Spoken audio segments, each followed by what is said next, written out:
How much longer until lunch? Marcus asked. About 10 more minutes, Queen Valerie answered. What are you making? I asked. Salmon seasoned with jalapenos and maple syrup, Queen Valerie answered.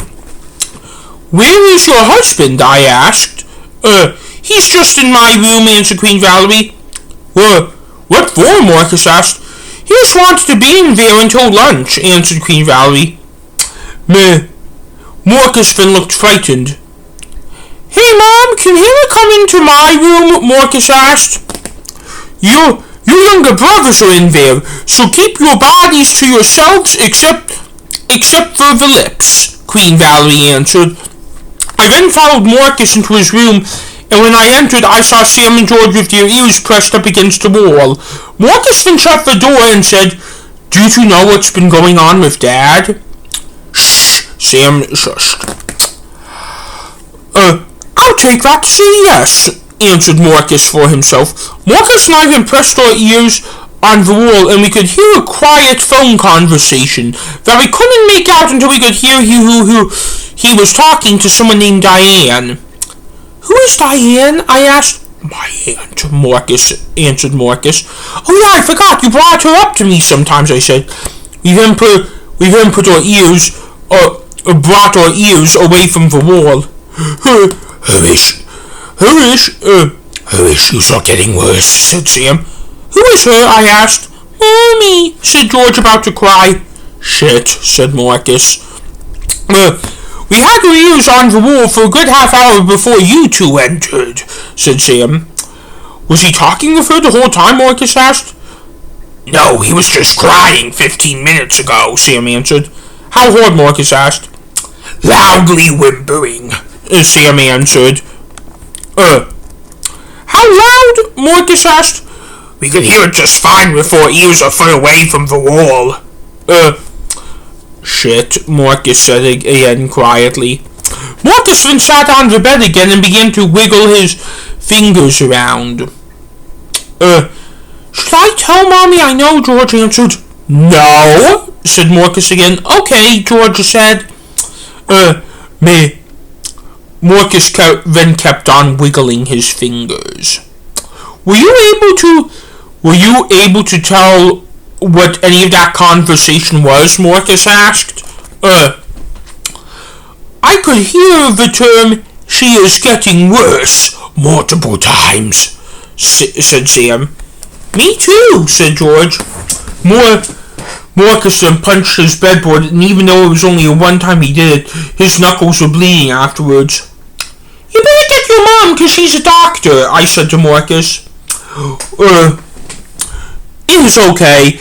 It is okay. I heard the bang from the outside, said Queen Valerie, entering the room. Queen Valerie then took a look at Marcus's hand. What happened? Queen Valerie asked. Hard smack, right? Said Dr. Marcacius, nodding and turning his head to make sure we were on board with this. Right, Sam, George, and I all said. On what? Queen Valerie asked.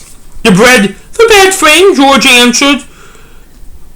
George, I was supposed to answer, Marcus said. How? Queen Valerie asked. I was just moving my hand away, and I smacked it hard, Marcus lied. Okay, let me wrap this up, and it should be healed within a day or two, said Queen Valerie. Queen Valerie then did just that, and as she was leaving her bedroom and shutting the door, she looked very wobbly. Did you notice how wobbly she is? I asked. Yes, the Robins all said at once. Now we know why Dad was on the phone, said Marcus.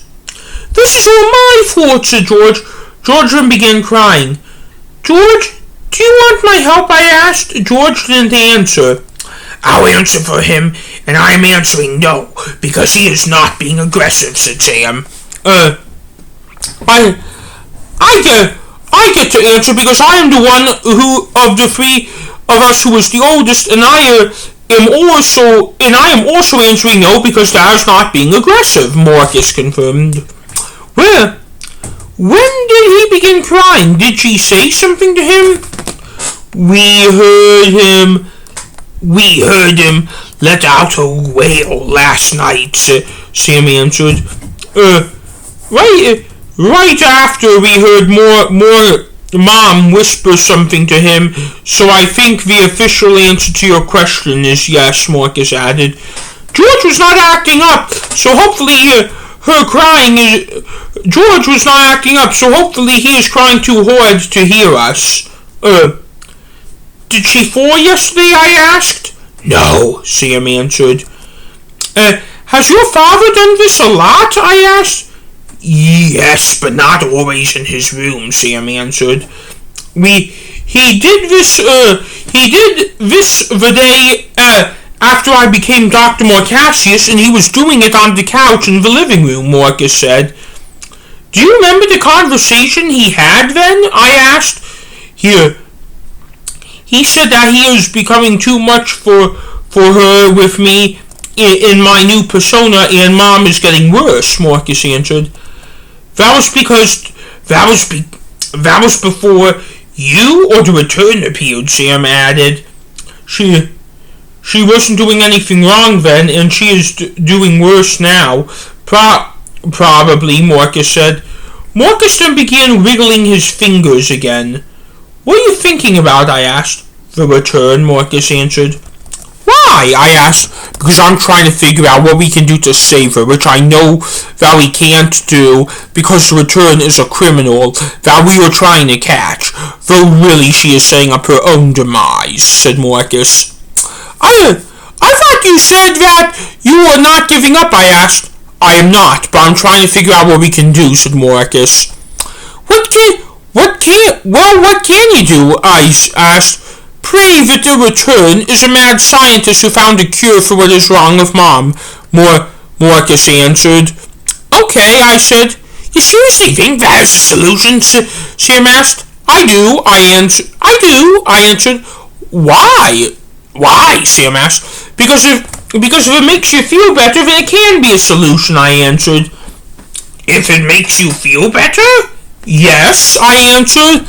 That sounds to me like there is no solution that you were just trying to make up. Us find the optimism for it, said Sam. Okay, so I asked. I just want to fix it, not feeling better about it, said Sam. That's what all three of us want, Marcus added. So what, though? Even if you don't pray for what I just said about the return, there is always a chance that she could have the cure, I said. Marcus and Sam were busy thinking about that while George was still crying. Maybe that is why she wanted us to find the diaries. How does that tie into this? Well, you guys read 40, and after you read it, so maybe the return made us read it to the end on a sad note, so that way we can predict that what the return wants to do, I answered. Marcus and Sam, were busy thinking about what I just said while George was still crying. I actually can finally see where you're coming from, said Sam. Me too, said Marcus. Do you want me to explain that to George, I asked. No, because he probably won't be able to understand, and does he look like he is in the mood to talk to anyone right now about things like this? Marcus answered. Well, you're right, I said. I definitely can see where you were coming from, but you probably shouldn't say it out loud, otherwise the Lord could hear us, said Sam. God jinxes us, I asked. Well, what I mean is that I don't want you to say it out loud, otherwise it could turn out that it to not happen, said Sam. Uh-oh, I feel like I have done that already, I said. It's okay. It's okay because in our room it is not out loud, said Marcus. I basically mean publicly, said Sam. I see, I said. Just then the door opened and George calmed down. Lunchtime, said Queen Valerie. We then spent the next hour and a half eating. However, it built on my anxiety that we weren't talking about it.